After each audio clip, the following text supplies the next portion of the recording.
thank you very much, Andrew, and to the host for organizing today's very timely press conference. As Andrew already mentioned, my name is Russell Shao. I'm the Executive Director of the Global Taiwan Institute. We're a 501c3 think tank based here in D.C., focused on Taiwan policy research and related programs. And it's truly a privilege for me to be able to moderate today's discussion on foreign interference and information manipulation, Taiwan's experience. Now, some of the speakers that we have assembled here today really are on the front lines of the day-to-day battle in countering the CCP's foreign interference and information manipulation strategy. You know, as someone who has researched this issue about PRC political warfare globally, I am really excited to be able to hear from these experts who really are some of the leading investigators examining these issues at the very front of these issues. Now, they truly understand the tactics, techniques, and procedures of CCP election interference activities. And I think while today's press conference is a review of the activities in Taiwan's 2024 presidential and legislative elections, I think they are a harbinger of what's to come, facing not only Taiwan's democracies, but other democracies as well, as our democracies face similar threats from malign influence operations from authoritarian governments. So just a quick run of show before we proceed further. Now I'll introduce each of these speakers to begin, and then following their presentation, we'll have around 30 minutes for taking your questions so that they may address the issues that you want to talk about. So briefly in the order that they will be speaking, to my immediate left, we have Mr. Yang Shunqing. Mr. Yang is the analyst lead at Doublethink within the digital intelligence team. Mr. Yang served as a manager at the Institute for Information Industry and National Institute of Cybersecurity, responsible for developing information systems to detect suspicious account activities. To his left, we have Mr. Zhihao Yu. Mr. Yu is a software engineer, information designer, and co-director of IORG, which stands for the Taiwan Information Environment Research Center, and based in Taipei, Taiwan. Mr. Yu coordinates scientific research, data engineering, community engagement, and international exchange at IORG, directing the organization's capacity towards enhancing information literacy, safeguarding election integrity, and building democratic resilience within Taiwan. To his left, we have Ms. Eve Chiu. Ms. Chiu, is a media-related NGO worker and researcher of communications history, and she works as the CEO and editor-in-chief of the Taiwan FactCheck Center, while serving on the board of it as well. She has a communications PhD degree and is a veteran prize-winning journalist, and she contributes her expertise in teaching and consulting by government departments in the media industry when taking the lead of the TFC since August of 2023. And next to her, we have Ms. Billion Lee. She is the co-founder of CoFacts. CoFacts is an open-source fact-checking AI chatbot that was created in 2016. The organization has been very instrumental in galvanizing civil society research and responses to fact-checking disinformation in Taiwan's information space.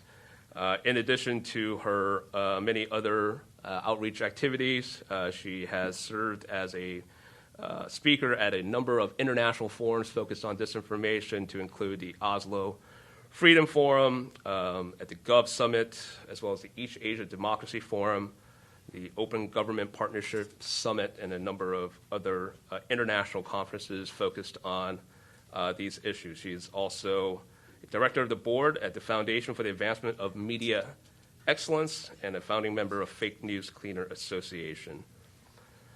Last but not least, we have Mr. Wenping Liu, who is a member of the Research Committee of the Ministry of Justice Investigation Bureau.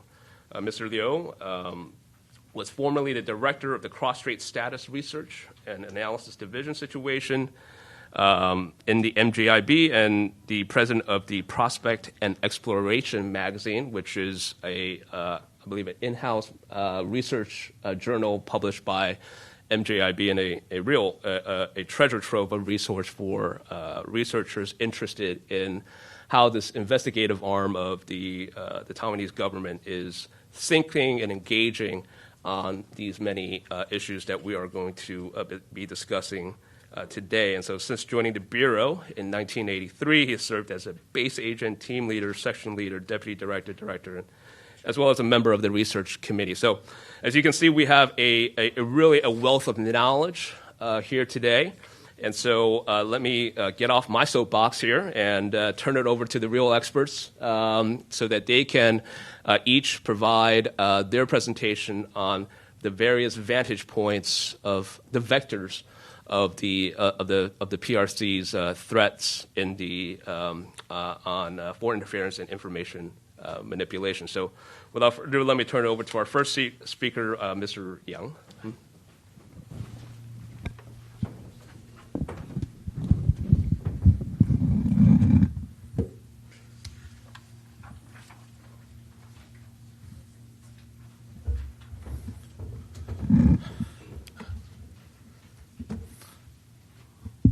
Good morning, ladies and gentlemen. Very nice to meet you all here. I'm Shen Yang from Doublethink Lab, and I'm the analyst of Doublethink Lab. It's very glad to share our experience and observation here to you.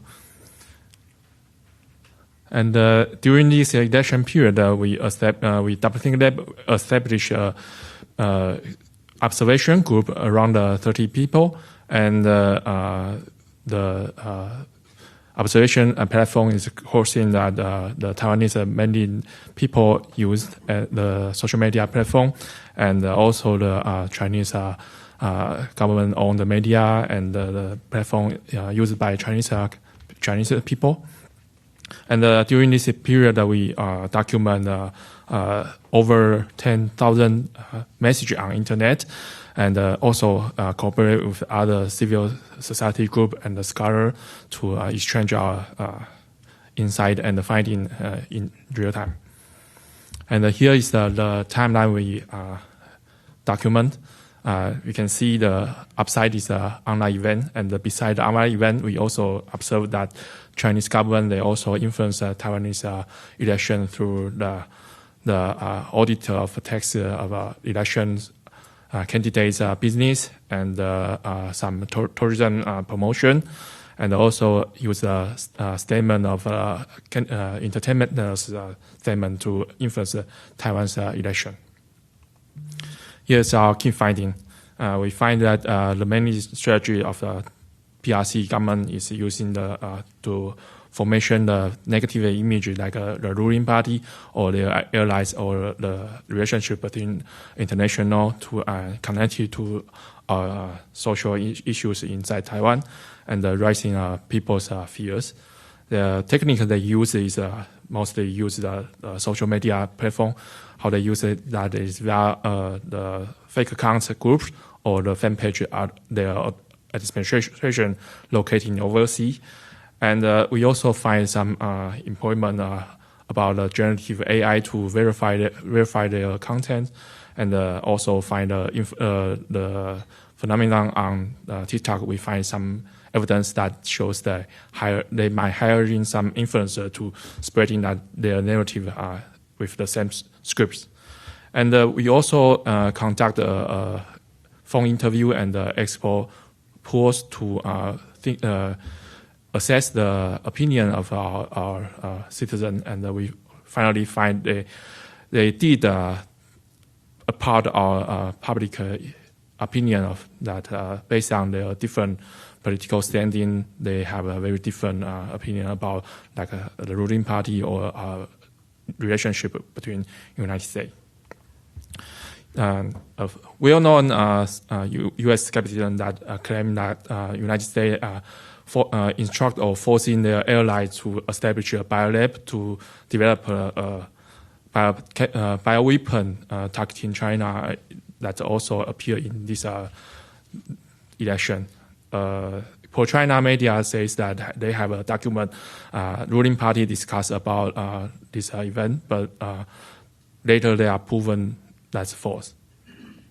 And China's state media, they amplify this narrative, says that United States is a mastermind behind the regional conflict that using Taiwan to set up a trap to China.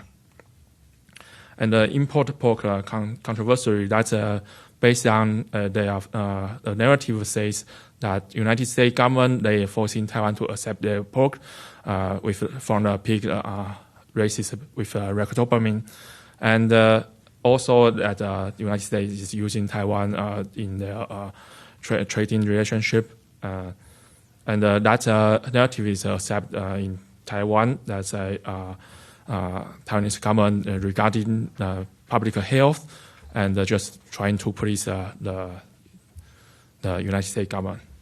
Okay, so since I have 1 minute left, so I have to jump quick to the conclusion. Yeah, here is a generative AI created a document saying that there's a secret history about Tsai Ing-wen, and we have a lot of virtual anchor produced by AI to reading that speech. And that's the fake account. Their profile picture is generated by AI, so their eyes and the lips are very aligned in the same line. Yeah, here is the influencer in TikTok. They using the same script to targeting the relationship between Taiwanese government and the Indian government. Yeah, and also that in the election fraud rumors. They gain the traffic on TikTok platform through that video clips. And here's a polls we can find based on the different political stand. They believe that narrative in Taiwan's public population. Here. Yeah. So I think I just run out of my time. Well, thank you very much, Mr. Young. I think it's very instructive that your presentation has allowed to really highlight, I think, that the aim of PRC's foreign information manipulation interference is aimed at sowing division and discord and undermining social and political cohesion, particularly in the lead up to the Taiwan's election. I think while the platforms and specific sort of objectives may be, varies across the board, but that is the primary aim, and that remains, I think, a vector that all democracies have to watch out for. So next we'll have Mr. Yu, who will be giving his presentation. Thank you. Hi, everyone. I'm Zhi Hao from IORG. We are a data-driven research organization here back in Taiwan, and we also do media literacy education with Taiwanese schools and communities so that we can better defend ourselves against Chinese threats. Before I begin, I want to say today we're mainly talking about information manipulation, but I want you to know that PRC threats against my country is constant and hybrid, right? Like military intimidation and cyber attacks that we experience every day. And information manipulation is something that can be used to amplify these other tactics, threats against my country. We've seen an increased activities targeting Taiwanese individuals, ranging from political workers on young entrepreneurs to occupations like farming or songwriting. So these activities are increasing every day, and we are doing our best to deal with that. But today we're talking about information manipulation. Against my organization, IORG, we analyze our information environment and look for Chinese influence in them.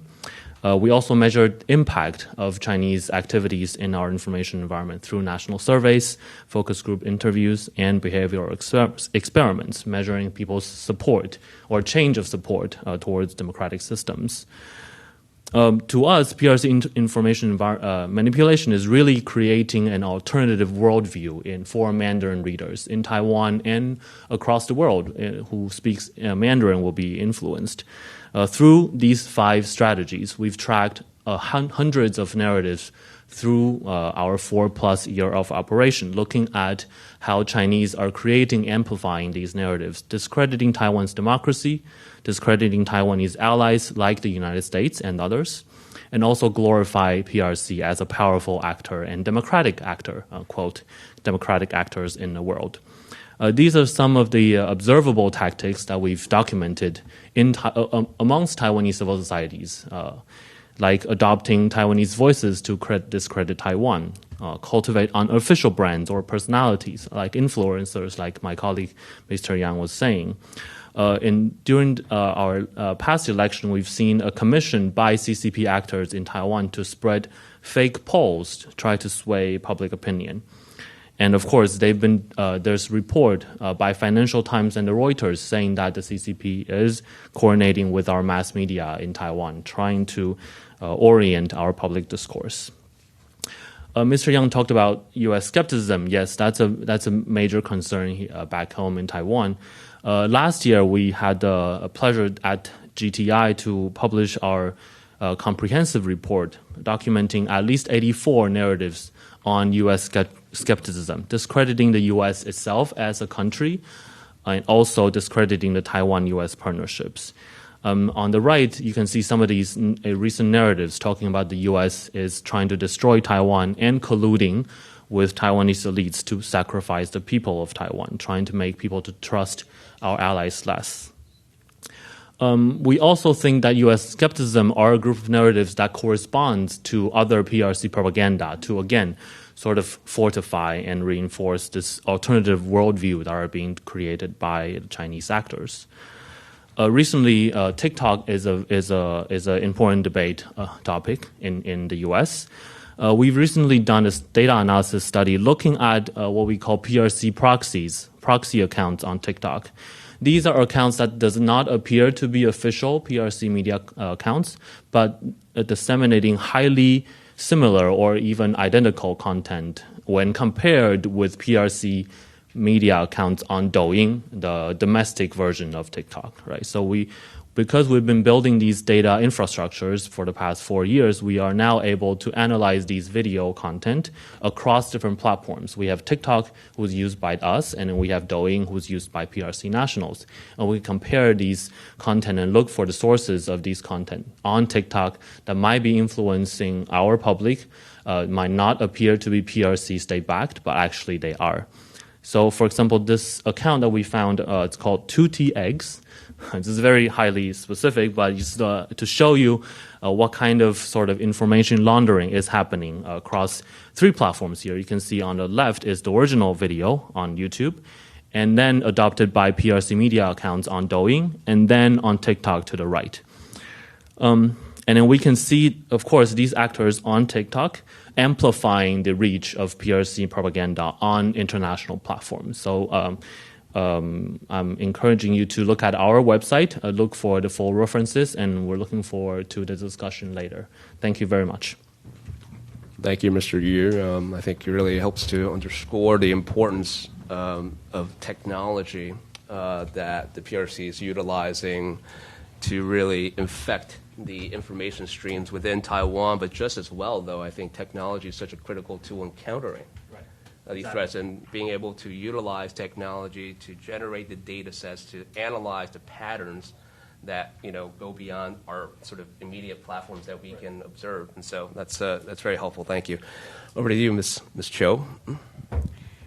Yeah, and hello everyone. I'm I'm Eve, and let me. Okay. Display. Okay, and I'm Eve, and I'm from TFC, Taiwan FactCheck Center. And we are a small NGO with 16 staff members, dedicated team. And we are a nonprofit, and we fact-checking we coordinating with tech company, Google, Meta. They give us funding. And actually, we use disinformation, misinformation fact-checking, and we tackle disinformation through fact-checking, and we do media literacy also. So that's in short overview of my organization. And what did we see during the last Taiwan president election? I give you a general picture. There are several main narrative types. One kinds of types want to incite anxiety about the looming war across Taiwan Strait. The saying is a war and peace saying. If you vote to some parties' candidates, then you will get war. Otherwise, you don't vote to some party. So that's the main framework of the war and peace saying during the election campaign. And the second type, just like my colleagues mentioned, U.S. skepticism. What kind of U.S. skepticism? I will give you an example later. Let's say U.S. is interfering Taiwan election, and some politician publicly saying support particular team of candidates, and then U.S. the originality of COVID, and then U.S. Army force is weak, is not so strong, no capability to pretend to protect Taiwan from invasion of China, etc. And the third kind of type of narrative is attacking on presidential candidate like Shen Yun and Zhihao say the secret life of Taiwan and Lai Qingde's illegal children, and also attacking on the nationality of Baek Shao, say she is a U.S. citizen, so is not eligible to run for vice president, etc. We do the debunking those kinds of narrative disinformation, and at the end, after the election, there's electoral fraud rumors a lot spreading on TikTok and YouTube also, just like my colleague mentioned. Okay, and we also observed the similar with them, the role of generative AI content circulates and spreading further and bigger compared to the last election. Audio, video, text, different types of AI-generated content, not only in the content itself, but also help to boost the spreading of the content. And of course, the rampant disinformation on TikTok is quite obvious phenomena we also observe. You can see that's the type, and we a little bit analysis of the narrative themes on election fraud. The biggest one is the polling worker, the staff votes into the ballot box. This is the biggest share. And the second is a problematic voting device. For example, there's a saying, say there's a magic crayons, and the drawing can be wiped easily than to do the cheating. And there's a kind of invisible magic ink, and the stamp will disappear after the voting, so that that vote won't be accounted. And that invisible magic ink supplied by U.S. CIA, etc. Actually, those kinds of conspiracy, those kinds of narrative came before, last election, and they come again. So the old one will come again. And the seeing is not believing. We saw during the election campaign, we saw the U.S. congressperson fake. This one is Rob Whitman, yeah. And that saying I will show you later. And the Lai also have the fake ones. He compliments his revival candidates. Actually, he criticized them. But in Mandarin, 不是 and 是, just one word different. So just change a little bit to create a totally different meaning of the shorts. Let me show you. That one is very dramatic. I'm not sure if... promotes U.S.-Taiwan relations, has rich diplomatic experience and outstanding leadership skills. William and Shell became president. The United States is accelerating all arms sales to Taiwan. This one is fake. And the authentic one is this one. Okay, I will finish after this. Sorry. Okay. We have to... Okay. It's very hard to verify until we find this authentic one, because that one is very sophisticated and it cannot be verified by digital instrument. Until we find this authentic one, it appear interview in 2022, and nothing to do with the election, but it just happened like this. It's very U.S. skepticism is a very example of it. Okay, and I will finish here and to take your question. Thank you. Thank you very much, Ms. Cho. I think a thread that I hear running through the presentations now is that these information manipulation operations directed at Taiwan are not exclusive to Taiwan issues.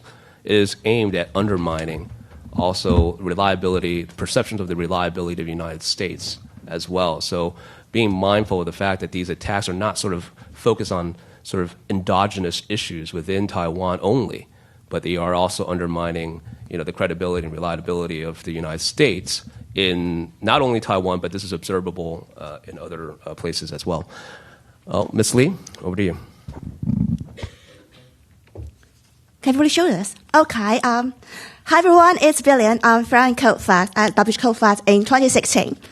Actually, page down. Page down. How can I show the slides with page down? Yes. Let me help you. Oh, thank you. So you can see, false information can affect democracy. And malicious foreign affairs of foreign powers are more likely to exploit the democratic system. For example, have you ever heard big lie? During the World War II, it is a political propaganda technique like Joseph Goebbels' affect the class. If you tell a big lie big enough and keep repeating it, people will eventually come to believe it. Also, the big lie can be maintained only by such a few people, and again. And also, it can deceive people from political, economic, also military consequences. Actually, from 2016, my fault. From 2020 to 2024, all the ruling party have paid the price due to COVID-19. Like Chinese messages say, COVID-19 was created by American soldiers who participated in the Wuhan sports event. Also, some false information might say COVID-19 generated in Italy. Then people just blame on the China to pay for all the campaign positive. And you can see this kind of affair, this kind of issue is not a new thing. Also, China would like to spread that kind of disinformation to the world. Another issue which is quite popular in Taiwan might be, they say the headquarters of the United Nations might move from New York City to China due to the USA has so many malicious affairs around the war, around the policy to affect people. Another also say United States would like to provide some resources to Taiwan, trying to provide a people lab, because genetically they say Taiwanese people has a genetically similar to Chinese people. They also show some really famous people in Taiwan. They say the USA would like to support biological weapon. what do we do? I'm from a civic community called Gov Zero. We do decentralizing, we do openness, we do transparency. So actually, we developed a technology tool fighting against disinformation. We provide innovative for civic tech, trying to build a democratic society. You can see this is a trend. We share all the open data, and if you are researchers, journalists, reporters, and some students, they can download all the data, all the source code on the CSV licenses, CCBY licenses. Also, we built a chatbot. You forward this information to the chatbot, and you might receive fact-checking report, also the reason why from our chatbot. Besides fact-checking chatbot, we also provide pre-bunking chatbot tool for the public. You can see we do have like open analytics. So actually, we want to let this kind of data can be helpful to our global partner, to the reporters, to journalists, and to some think tanks and scholars.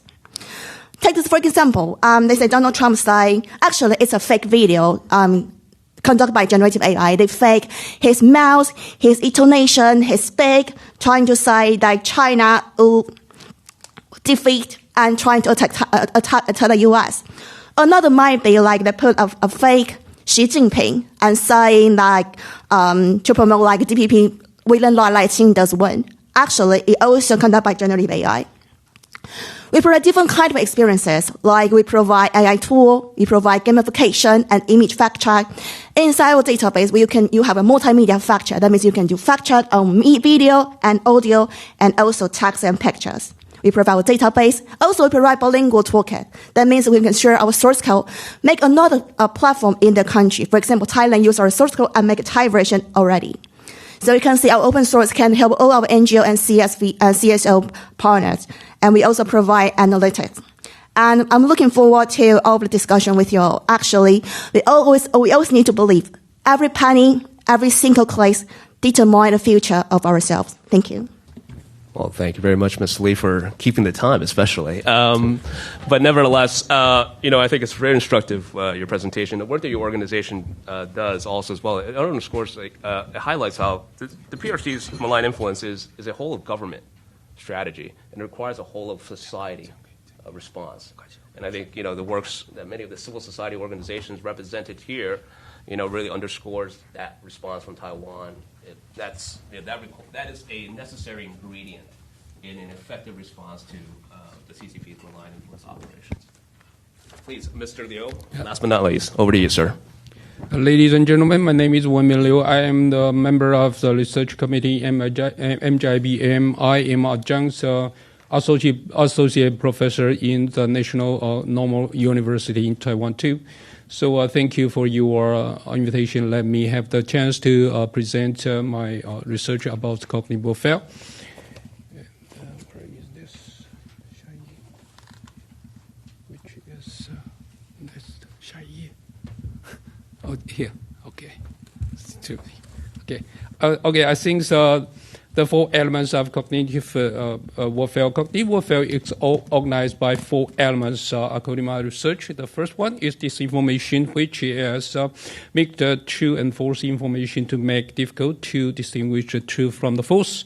And the second one is cartoon, which aim to simplify events and create stereotype for the audience. And third, commentary, which distort the message in interpretative manner to further being about the trend and false posts on available social media. They need a lot of fake account, and among them, pretending to be a female account is easiest to get credibility. Based on these four links, from the perspective of cognitive warfare prevention, it is obvious that these four links can be considered as location markers of those who initiate cognitive warfare. According to the four elements, as index can help us find anti-cognitive warfare perpetrators that will increase efficiency to stop them to implement anti-cognitive warfare. Just like this. Okay. And cartoon and effective SCN effect. This is a very important phenomenon. Based on disinformation, the perpetrators of cognitive warfare can simplify events with cartoon pictures to create a favorable stereotype for the perpetrators. The phenomenon is even known as the CNN effect. Saying in fact means using a simplified and adequate video or news that describes the worst things and spread the video and news to influence audience cognitive and to press the government to change policy. If it is coupled with commentary, the facts can be very frightening.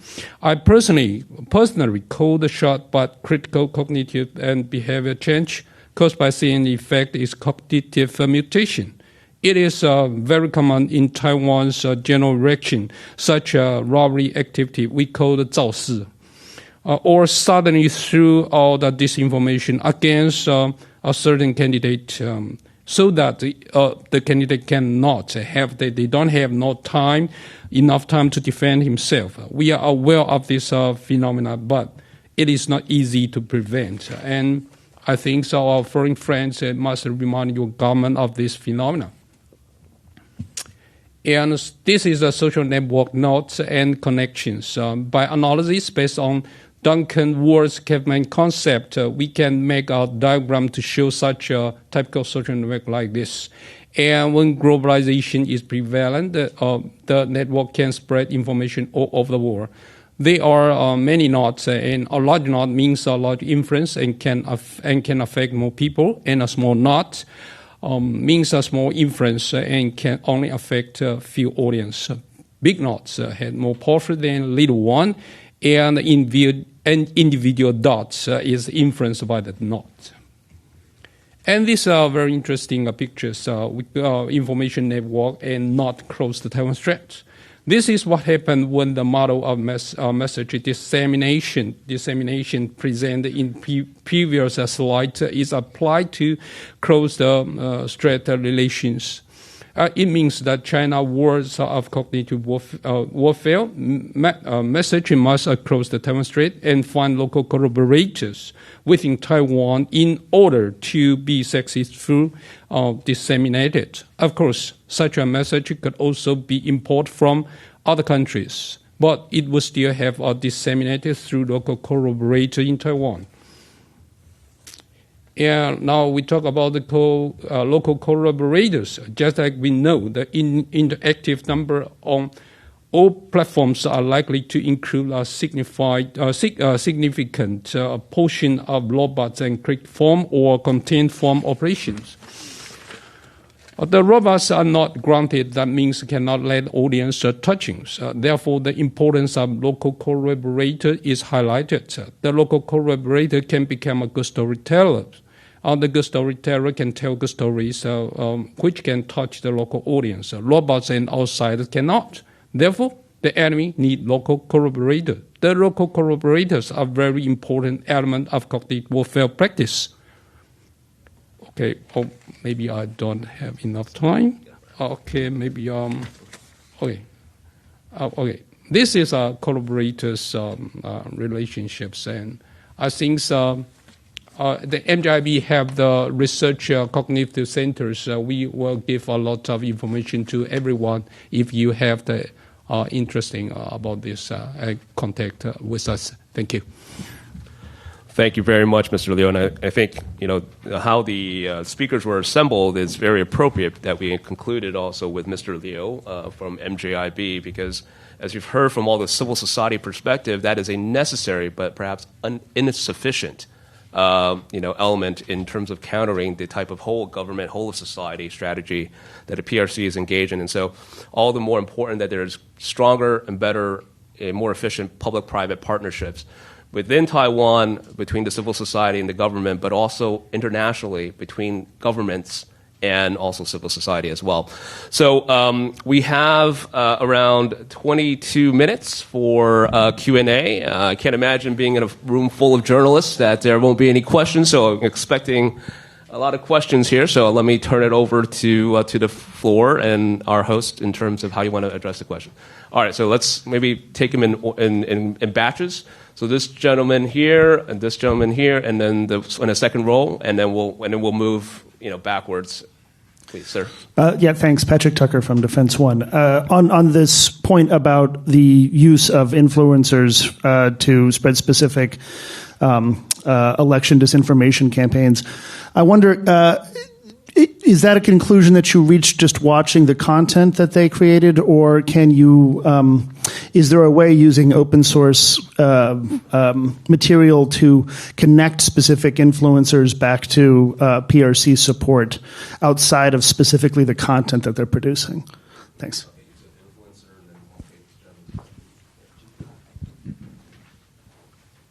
You want me to go ahead and ask now? Okay. Yeah. John Mills, representing several media. So a lot of the experts, they understand about China's cyber strategy, about their AI strategy. One thing that's often overlooked is they actually have a written strategy on essentially, it's called digital twin. And with big data analytics, and AI, you can action and tailor a message. So how much did you see of tailored, there's 24 million residents and citizens of the country of Taiwan. How much tailored messaging from TikTok did you see so that it was literally tailored to the individual observer on TikTok? So tailored messaging. Thank you. My name is Masa Okoshi from Nikkei, live in Jinji Shinwan. In terms of the fight against disinformation in Taiwan, we clearly know who is the enemy. But on the other side, the U.S. has a lot of many enemies, right? So what do you think the United States should fight against the disinformation from targeting the U.S. presidential election this year? Thank you. Right. Your questions: the use of influencers, the tailored messaging, and U.S. responses. So I'll turn it over to the floor in terms of who would want to address any of those questions.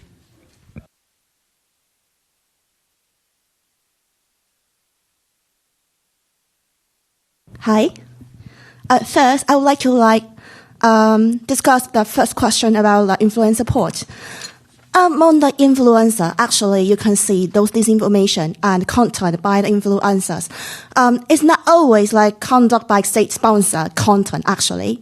And in some cases, on TikTok, they might have some fake account. They also say themselves TPP debunking or FactCheck Center. There's another news I present with another BBC program. They say there's some fake account pretend there are fact organization on TikTok. However, they are actually malicious propaganda channels. As for influencer support, I would say some influencers, especially political influencers, they are not that popular among some other social media because due to some political advertisement detection, especially on Facebook and on Instagram channel.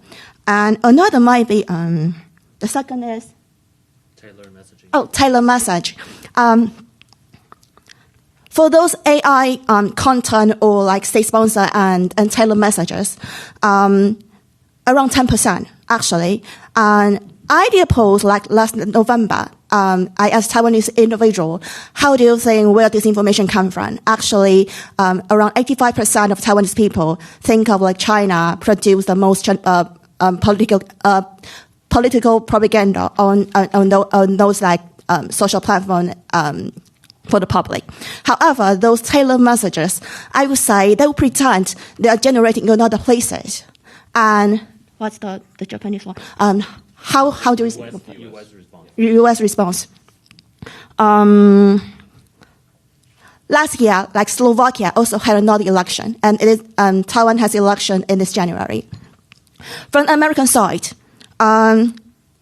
we need to focus on those anti-democratic messages and anti-democratic narrative, because this information might talk about disinformation.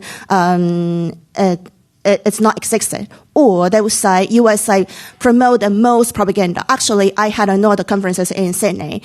On that effect, actually, some people, most of some audiences might criticize that USA provide the most propaganda.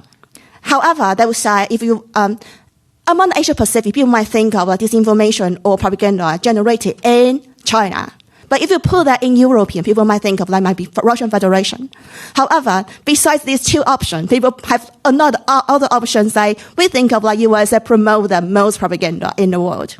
How USA will have to do among the upcoming presidential election, I would think of that is to build and also reduce the gap for transparency. Also, they need to talk to people. They need to rebuild the trust from the government and the individuals. Thank you. So for influencers, what we are able to do is not just matching the content and messaging, like the abstract level. We look at the format itself, like pixel by pixel, the videos, are they duplicated? So that's, I think, part of the OSINT techniques that's widely available out there. So we can establish more concrete links. And some of these TikTok videos are published before their Douyin counterparts published by the PRC state media. So that's an even stronger signal indicating that these influencers on TikTok having at least some kind of coordination with PRT actors, especially in Fujian, the southeast province. Thank you.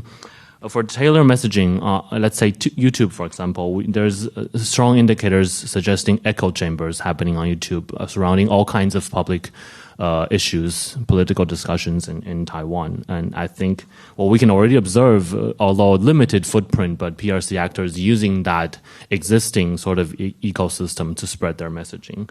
We're conducting a sort of data-driven research, again, because we're a data organization, looking at what kind of demographics gets what kind of recommendations from the algorithms of YouTube, and what kind of ad are they seeing. So I think that data set can later on provide more insight in terms of how the PRC or other adversaries of Taiwan might be conducting targeted messaging or tailored messaging. For the U.S. responses, I would, again, because we're a data organization at IORG, data infrastructure is the most important thing, I think, because if you want to identify who is messing with your information environment, you need to know them. So you need to have the data to back you up, because no matter how good of a research organization you are nothing without public trust. So you need the data evidence out there. You need the methodologies out there for not just credible results, but public trust for what you find, especially during sensitive times during elections. Thank you. About the U.S. enemy, how U.S. should respond for your coming election. And I think the same situation in Taiwan is that Taiwan actually divided, the political spectrum divided. So the enemy, no matter who is, probably PRC, and to divide the society more. I think the same situation in U.S., you already divided, right? And the enemy will make it bigger and bigger of the division. Yeah. So that, for example, and the Texas is going away, and standoff between it's going away. It's going to be in favor. It really is a disinformation and circulate in Taiwan. And one of the political talk show moderator asked his guest, is U.S. going to be a civil war? And several times, and the mainstream media and political prime time political talk show. So it's trying to make an image that U.S. is unstable and the people fight each other, and then this is you are the originality of COVID, and U.S. caused the Israel-Hamas war, and because people don't know about the Middle East history in Taiwan, and people eager to know and eager to learn. So there are some web influencers, social media influencers spread some idea and the concept of the war of Middle East to try to educate, try to mislead people's recognition. So I think there will be a key issue when the election coming in your country, and the divided will be more divided. So has to be cautious. Okay, let's go to the next round of questions. Okay, let's go to the lady. Okay. Response. Mr. Liu, you want to respond to that first set? Okay. Excuse me, I don't have enough time to present about my research. I think so I can answer some question about the Americans' enemy or evidence of something like that. I think so. In Taiwan, we can find local collaborators. They can help spread the disinformation. We already know. And the first one and second one, with second methods, we can use the disinformation. We share the information that we can find the local collaborators. Our colleagues good at this. So when we target local collaborators, if the local collaborators don't break the rule, that belongs to speech freedom speech area. So if the not, I mean the local collaborators break the rules, that they will be punished. So it's okay. The first one, and second one, if somebody said A and somebody say B, they conflict information that will dilute the information to influence the audience. So that is okay, especially in democratic countries. This is our very good situations. Everyone can say that every kind of information that let the audience can let them do a very good justifies which information is correct. That is our prevent mechanism. I think so. It's very good. Thank you. Okay, second round of questioning here. The lady over there in the purple dress, and then we'll go to this gentleman. Let's see, what can we take a question in the back? And that gentleman in the back. Yeah, go ahead. Thank you. It's Rita Chen with Asia FactCheck Lab of Radio of Asia. Thank you for doing this. It was like a reviewing what we have done the last year. So as a fact checker, fact matters. And meanwhile, we also know the freedom of speech also matter is critical for the democracy, like you guys just say. So my question is, what are the difficulty and challenging that while maintaining the maintaining the balance between debunking the mis and disinformation and protecting the freedom of speech? And what are the lessons we can learn from Taiwan, given that in the capital there are a lot of debate and conversation regarding TikTok's the divesting legislation? Thank you.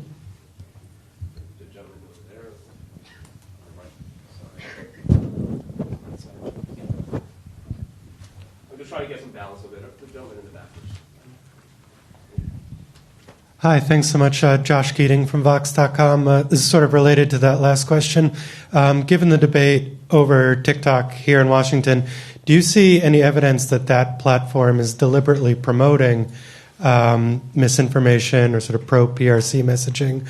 Or is this messaging just sort of circulating the same way it would be on YouTube, Facebook, Twitter, any of these other platforms?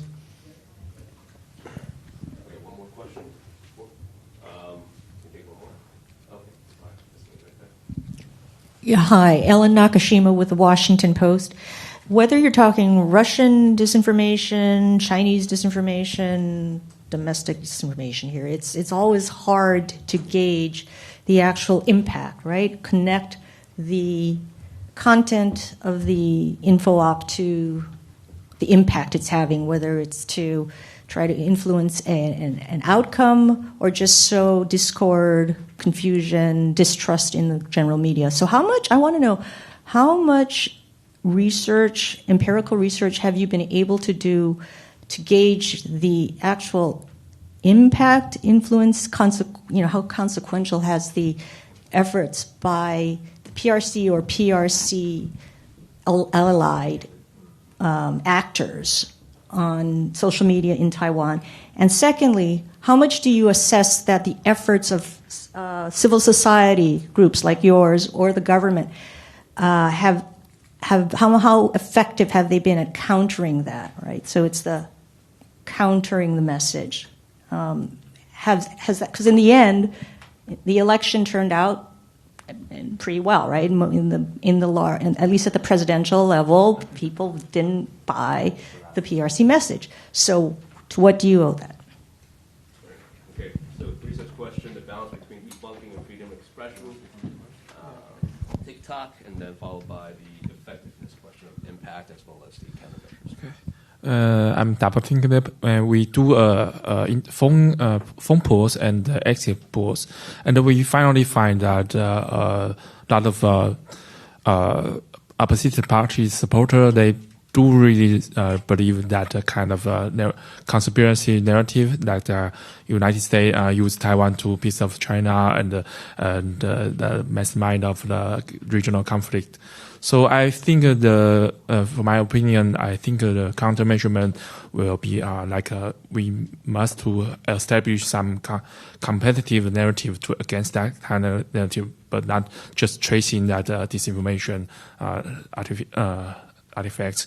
And during our investigation, China has some automation technique to micro-targeting the user by passing the platform. They using the automatic program to establish some pro-China supporter or and to disseminate that message. So I think the countermeasure should counter that kind of strategy. Like we can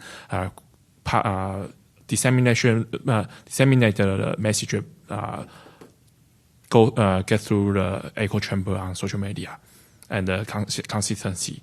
Yeah.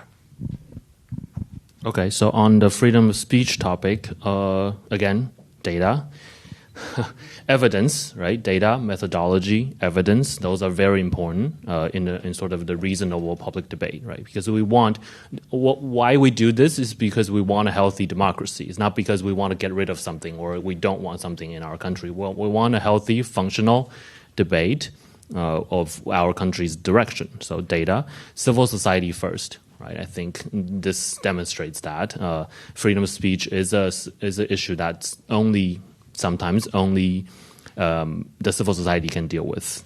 And also, I would like to add that we probably should not dismiss the emotional side of disinformation and information manipulation or propaganda, because emotional responses to these messaging are sometimes at the core of our countermeasures. So that's my sort of feedback. On TikTok, so I think PRC influence might be just one of the potential bad things about TikTok. To me, two more things that tops this. One is personal data security, and two is the addictiveness of the platform. So I think we need to address all three problems of TikTok, and maybe by extension all social media platforms, and how all these tech tools are doing to our democratic processes. For the impact, aside from the polling that Doublethink Lab does, we also do national polls like this, right? Measuring how much people agree with manipulative narratives. So looking at the infiltration of those narratives into our public in a sort of macro level, right?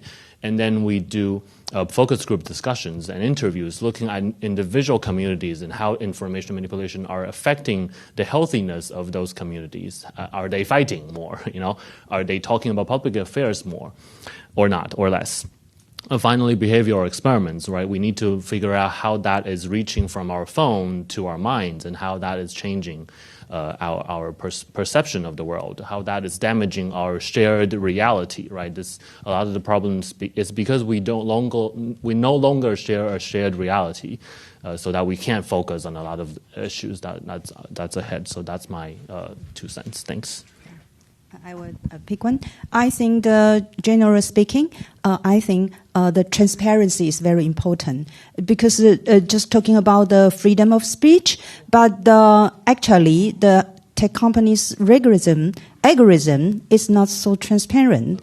So we have to know about it. Actually, the global fact-checking movement triggered by the U.S. Congress push the tech company to do something. So they put money to support a fact checker globally. So we have the fact checking resources to do things. So Congress is the representative of freedom of speech, right? So we have to push those tech company to be more transparent. I mean, no matter which they are, I mean, TikTok included also, because they always claim that TikTok is different from Douyin, right? So let them more show their transparent, their capital structure to people, to Congress. So if something have to be high, there's something problem, right? Problematic. So let them transparent more, then we will be safer more. So that's because Congress, you have the influence to Congress, and the Congress have the influence to tech company. So please do so. As a country, have suffered white terror, or like my parents are forced to speak Chinese rather than their mother tongues of Japanese or Taiwanese. Actually, we value freedom of speech very much. How do we be fair among balance the debunking also freedom of speech? For example, in civil community, we need to transparent and open all of the results of the factual report. Also, we provide evaluation and upvote to downvote to let all the people saying let those have fake content fighting against the trustworthy content. If you see those trustworthy content are more attractive, that means we are much more closer to our goals. The second part, how do we see the evidence among the PRC content? You can see those really PRC state-sponsored content, not only on YouTube Shorts and TikTok video. They show a quite similar content narrative. They also date back to some warfare. How do you think, they say, lighting the sun, hiding himself inside Berkeley, rejecting got back to Taipei. And also another content might be Zelensky's son. Zelensky has a Miami mansion in Florida. Also, they also say, during the Israel's Prime Minister's son, also hide himself inside Florida. Those kind of content also show a similar pattern in itself. Russian Federation and the Chinese propaganda, how would you say some impact? Actually, we do review a video that is from Putin. Vladimir Putin blame on Japanese government because of treaty water. They say the treaty water polluting the Asian Pacific. However, all the subtitle is written in simplified Chinese. That's a fake content trying to influence people and manipulate all the ideas among the Japanese government. Also, back to 2019, nowadays, last month, you can still see rocket dopamine issue still got triggered inside Taiwanese community. They want to say the free trade among the Taiwan and USA. Actually, that is Taiwan got taken advantage by USA government. That US government trying to sell all the pork they don't want to have to Taipei and trying to ruin Taiwanese health condition. Based on those research, we need to say those kind of content trying to influence the idea among the general and public discourse. Do you have something? Okay, according to my opinions, people always say when you push back disinformation attacks, you will break the freedom speech rights. I don't think so. If someone said some things you break rule, you be punished. That's reasonable. If you don't break rule, you have the freedom speech right. Nobody would invest your right? So if you said when we push back the disinformation, that will break the freedom speech right is nonsense. According to my viewpoint. And somebody asked how to push back the disinformation threat. According to my experience, especially from the government's experience, I think we have the three methods, measures can offer to use to just for reference. The first one, immediate clarification. That means let everyone knows the news effects that they can decrease the motivation to spread it. And second one, to come back the knot. I just mentioned the knot. You see, this information have to through the knot to spread. So we combat the knot according to the relevant laws. If the knot spread any disinformation, to break it, hit the knot in order to save our limited resource and stop the knot to spread the malicious information. And third, proactive attack. Point out the CCP's falsehood and make it not credit bankrupt. The essentially of cognitive warfare is the trust the knot. If you don't trust the knot, you don't listen the knot.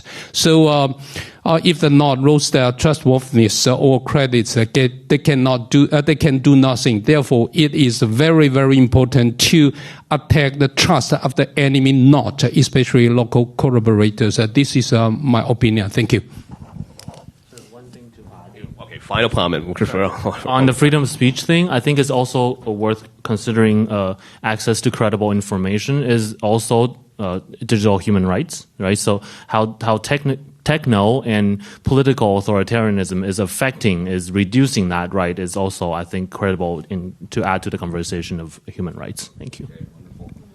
Well, unfortunately, we are a little over time right now, but I think everyone will agree that a lot of the content and issues that we're discussing today, while it focuses on Taiwan's experience on foreign interference and information manipulation, it is broadly applicable to all our various democracies. And so, it's very important that we draw these lessons from Taiwan's experience and apply them to our own democracies as well. So thank you all for joining here with us today, and thank you all and thanks to all our panelists for their excellent presentations.